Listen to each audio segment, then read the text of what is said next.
ये वीडियो देखने से पहले हमारे चैनल को सब्सक्राइब करें, लाइक करें और शेयर करें। नमस्कार दोस्तों, इंडियन एकेडमी के ऑनलाइन पोर्टल पर आपका फिर स्वागत है। दोस्तों, आज का अपना टॉपिक है चंबल नदी। बहुत इंपॉर्टेंट है, 3 राज्यों में बहती है। क्या इसका प्रतिरूप रहता है? ये बहुत इंपॉर्टेंट टॉपिक है क्योंकि ये बहुत सारे एग्जाम में सीधे डायरेक्ट सवाल पूछने के लिए सबसे आइडियल मानी जाती है। इस नदी में से सवाल पूछे जाते हैं।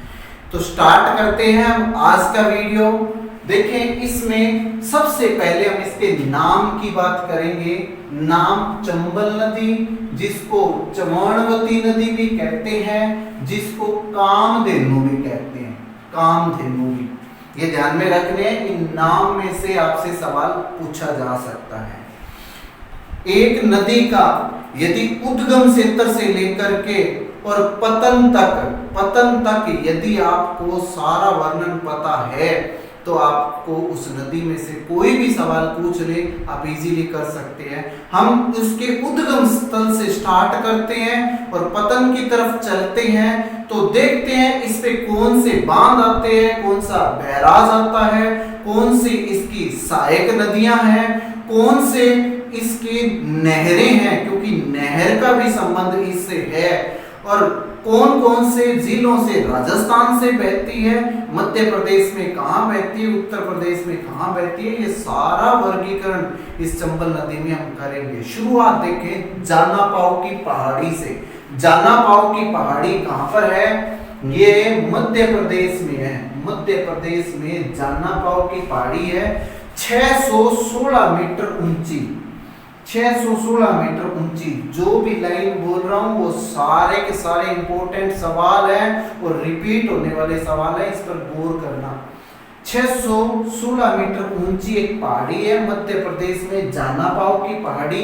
यहां से इस चंबल नदी का उद्गम होता है और ये राजस्थान में प्रवेश करने से पहले, ये राजस्थान की सीमा, राजस्थान में प्रवेश करने से पहले ये मध्य प्रदेश में गांधी सागर बांध बनाती है।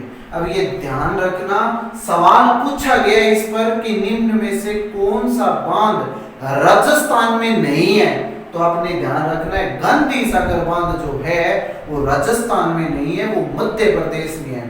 और मध्य प्रदेश में कहां? मंदसौर जिले की बानपुरा तहसील में है। मंदसौर जिले की बानपुरा तहसील में ये बांध बना हुआ है, सन 1960 में बना था। और चंबल नदी का सबसे बड़ा बांध यही है। कौन सा? गांधी सागर बांध। कहां पर है? मध्य प्रदेश में है। इस बांध से 48 किलोमीटर आगे इस पर दूसरा बांध बना हुआ है, जो कहां है? राजस्थान में। लेकिन उससे पहले हम राजस्थान में इसकी एंट्री करवाते हैं। देखिए, राजस्थान में ये एंटर कहां करेगा? चित्तौड़गढ़ में। चित्तौड़गढ़ में। और चित्तौड़गढ़ की कौन सी जगह है ये? भैंसरोडगढ़। भैंसरोडगढ़। भैंसरोडगढ़ ये जगह है। यहां पर ये राजस्थान में एंटर करेगा और यहां से इस पहले गांधी सागर से 48 किलोमीटर दूर आगे की तरफ इसके अनुप्रवाह पर यहां पर इस पर एक बांध बना हुआ है। ये कहां बना हुआ है? रावतभाटा।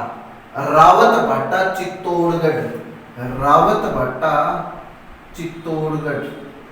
रावतभाटा चित्तौड़गढ़ ये वही जगह है जहां पर क्या है? हमारा परमाणु संयंत्र भी लगा हुआ है। इस राणा प्रताप सागर बांध से इस परमाणु संयंत्र को जल भी सप्लाई होता है। राणा प्रताप सागर बांध 1970 में बना था। 1970 में बना था। और राजस्थान में चंबल नदी पर बना पहला बांध कौन सा है? राणा प्रताप सागर बांध है। यही रावतभाटा में ही इस नदी पर एक जलप्रपात भी है। एक जलप्रपात भी है। कौन सा? चूलिया जलप्रपात। चूलिया जलप्रपात। तो ये सवाल पूछा जाता है, चूलिया जलप्रपात का संबंध किस नदी से है? तो चंबल नदी से। किस जिले से है? तो चित्तौड़गढ़ से, चित्तौड़गढ़ से। और चित्तौड़गढ़ का कौन सा क्षेत्र? रावतभाटा। ये आपने ध्यान में रखना है। देखिए गांधी सागर बांध पर भी, गांधी सागर बांध पर भी जल विद्युत संयंत्र लगा हुआ है। राणा प्रताप सागर बांध पर भी जल विद्युत संयंत्र है और जवाहर सागर बांध पर भी विद्युत संयंत्र है। तीनों के तीनों बांध पर विद्युत संयंत्र लगे हुए हैं चंबल नदी के, ये ध्यान में रखना है। अब राणा प्रताप सागर बांध से ये आगे की तरफ 33 किलोमीटर जब बढ़ती है तो इसके बीच में एक बांध आता है जिसका नाम है कोटा बांध या जवाहर सागर बांध। दोनों एक ही बांध के नाम है। 1972 में बना था ये, 1972 में बना था और इसका नाम क्या है? कोटा बांध या जवाहर सागर बांध। कहां पर? राणा प्रताप सागर बांध से 33 किलोमीटर आगे की ओर। बांध का नाम है जवाहर सागर बांध या कोटा बांध। क्लियर है? कोटा जिले में है ये कोटा जिले में है, ध्यान में रखना। फिर इससे आगे की तरफ बढ़ते हैं तो कोटा में ही बोरावास, बोरावास गांव में यहां पर कोटा बैराज बना हुआ है, कोटा बैराज। अब बैराज और बांध में क्या अंतर है ये सुने। बैराज और बांध में अंतर क्या होता है ध्यान देना यहां पर। जैसे ये नदी का एक मुहाना है, मैंने दो तरफ बना लिया, इसमें यदि यहां निचली तरफ कंक्रीट की दीवार बना दी जाए तो ये एक बंधक का काम करेगी, रुकावट का काम करेगी। और इसके ऊपरी तरफ यहां पर गेट बनाए जाते हैं जिसको प्रवाह के अनुसार 1 2 3 4 जितना बहाव होता है उतने ही गेट खोल दिए जाते हैं। अधिकतम बहाव हो तो सारे ही गेट खोल दिए जाते हैं। यदि कंक्रीट की दीवार निचली तरफ बने तो वो क्या कहलाएगा?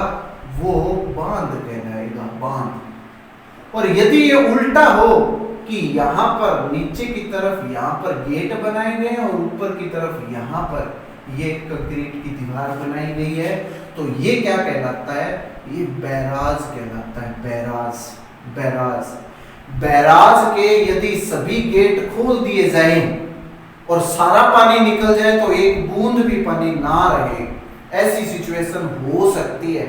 और बांध के यदि सारे गेट खोल दिए जाए तो इतना जल स्तर तो इसमें रहेगा ही रहेगा, इतना पानी तो रुकावट की वजह से रहेगा ही रहेगा। तो ये अंतर होता है बैराज और बांध में, ये अपने ध्यान में रखना है। तो बांध कितने इस पर?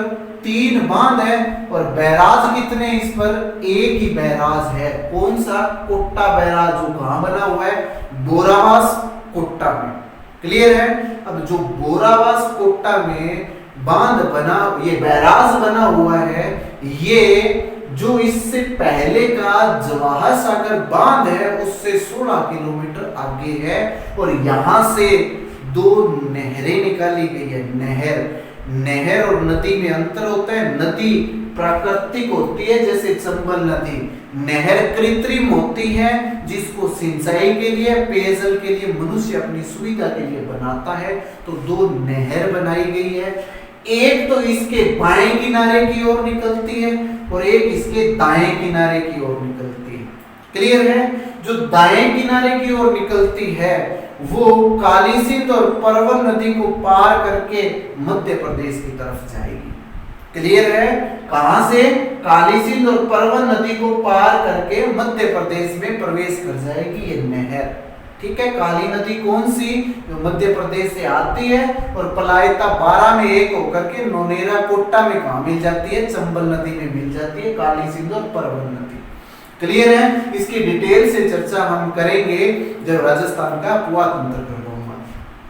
क्लियर है? ये नोनेरा गांव कोटा में ये कहा मिल गई? चंबल नदी में। कौन सा? काली सिंध और परवन नदी का संगम। क्लियर है? ये अब ये आगे जाकर के कहा मिल जाएगी? यमुना में, यमुना नदी में ये एंटर कर जाएगी। तो ये चंबल नदी का छोटा सा वर्णन है इसके प्रवाह का। अब देखते हैं इसकी लंबाई और अन्य विशेषताओं की बात। देखिए इसकी कुल लंबाई 1051 किलोमीटर है। बहुत सारी बुक में ये 966 भी आता है, 966 किलोमीटर। ये भी ध्यान में रखना है, लेकिन वर्तमान में ये मानी जाती है। क्लियर है? राजस्थान में ये 322 किलोमीटर बहती है, 322 किलोमीटर। ये भी ध्यान में रखना, बहुत सारी किताब में ये 153 किलोमीटर बताई जाती है। ये भी ध्यान में रखनी है। यदि ये ऑप्शन ना आए, पुराना ऑप्शन ले ले तो ये आएगा, लेकिन वर्तमान में इतना है। ठीक है? ये 252 किलोमीटर, 252 किलोमीटर सवाई माधोपुर, करौली और धौलपुर, इन जिलों की मध्य प्रदेश के साथ जो सीमा लगती है उस सीमा में बहती है। कौन सी? चंबल नदी। ये ध्यान में रखना है, 3 जिलों की सीमा बनाती हुई मध्य प्रदेश और राजस्थान के बीच में बहती है चंबल नदी। कितने? 252 किलोमीटर, 252 किलोमीटर। क्लियर है? राजस्थान में कितने जिलों से बहती है? तो 6, चित्तौड़गढ़, कोटा, बूंदी, सवाई माधोपुर, करौली और धौलपुर। धौलपुर, अब धौलपुर को विशेष ध्यान में रखना है, क्योंकि धौलपुर जो है वो बीहड़ भूमि के लिए प्रसिद्ध माना जाता है, कुख्यात है। वैसे तो बीहड़ भूमि के लिए कुख्यात है, डाकुओं का आश्रय स्थल ये धौलपुर में है। 3 संभाग में बहती है ये, 3 संभाग में बहेगी, ये ध्यान में रखना है। ठीक है? 3 संभाग से 6 जिलों से बहती हुई मध्य प्रदेश में एंटर कर जाती है, उत्तर प्रदेश में एंटर कर जाएगी, मध्य प्रदेश और राजस्थान की सीमा बनाती हुई। ठीक है? उद्गम मध्य प्रदेश में। ये क्लियर है? अब देखते हैं कि जो इस पर 8 LNP बनी हुई है। देखिए, लिफ्ट नहर परियोजना चंबल नदी पर भी है। कितनी? 8 लिफ्ट नहर परियोजना है, जिसमें से 2 लिफ्ट नहर परियोजना तो कोटा में है, 2 लिफ्ट नहर परियोजना तो कोटा में है, और 6 12 में है, 12 में है। और इस नहर की जो, इस नदी की, चंबल नदी की जो सर्वाधिक गहराई है वो कहां पर है? केशवरायपट्टन में। और केशवरायपट्टन कहां हुआ? बूंदी में। केशवरायपट्टन कहां हुआ? बूंदी में। क्लियर है? अब इसके बाद हम बात करते हैं इसकी सहायक नदियों की। बहुत इंपॉर्टेंट है, सहायक नदियों में से सवाल पूछे जाते हैं। सहायक नदियों का जब भी प्रतिरूप आ जाए तो आपने ये ध्यान में रखना है कि जो चंबल नदी है इसकी सहायक नदियां मध्य प्रदेश में भी है और राजस्थान में भी है। मध्य प्रदेश में भी है, राजस्थान में भी है, ये ध्यान में रखना है। सबसे पहले हम मध्य प्रदेश की सहायक नदियों की बात करेंगे।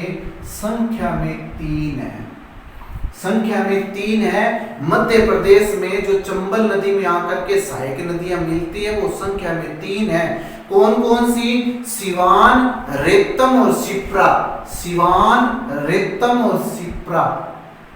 सिवान, रेतम और शिप्रा, ये 3 सहायक नदियां हैं जो कहां मिल रही है? मध्य प्रदेश में मिल रही है, चंबल नदी में। क्लियर है? अब देखते हैं कि राजस्थान में कौन कौन सी सहायक नदियां इसमें आकर के मिलती है। बहुत नदियां हैं, जैसे मेज, मेज नदी, कुराल नदी, ब्राह्मणी नदी। ब्राह्मणी, मेज, कुराल, ब्राह्मणी। ब्राह्मणी को बामनी कह देते हैं, 2 नाम है इसके, बामनी। यहां से काली सिंध और परवन, ये भी तो इसकी सहायक नदियां ही हुई। काली सिंध, परवन, काली सिंध और परवन। फिर पार्वती, बनास, आलनिया, ये याद रखनी है सारी। पार्वती, बनास, आलनिया, ये मुख्य सहायक नदियां हैं जो कहां आकर के मिलती हैं? ये चंबल नदी में। और इसकी एक सहायक नदी कौन सी मान सकते हैं? सीप। सीप, क्योंकि ये एक त्रिवेणी संगम में भी भाग लेती है, तो इसको भी ध्यान में रखना है। तो ये इसकी सहायक नदियां हो गई जो कहां आकर के मिल रही है, राजस्थान में चंबल नदी में मिल रही है। क्लियर है? ये राजस्थान की वो नदी है जो सर्वाधिक स्थायी जल रखती है। सर्वाधिक स्थायी जल रखने वाली राजस्थान की सबसे बड़ी नदी कौन सी है? चंबल नदी है। इसमें बीहड़ की विशेषता ध्यान में रखनी है। सर्वाधिक बीहड़ कौन से? धौलपुर वाले, जो डाकुओं का आश्रय स्थल कहलाता है। इस नदी के किनारे पर कंदराएं बनी हुई है। कंदरा क्या? गुफा। कंदराएं बनी हुई है और सर्वाधिक कंदराएं हमें कहाँ मिलती है? कोटा जिले में मिलेगी। कोटा जिले में सर्वाधिक कंदरा मिलेगी। ये नदी जो है, इस नदी को घड़ियालों का आश्रय स्थल भी कहते हैं। इस नदी को घड़ियालों का आश्रय स्थल भी कहते हैं, ये भी ध्यान में रखना है। और अंतिम बात इसकी क्या, कि ये यूनेस्को की धरोहर सूची में भी, विश्व धरोहर सूची में भी शामिल की गई है। कौन सी? चंबल नदी। तो ये आपने सब कुछ बातें चंबल नदी के बारे में ध्यान में रखनी है, बहुत इंपॉर्टेंट है। मैक्सिमम सवाल इसमें से आ जाते हैं।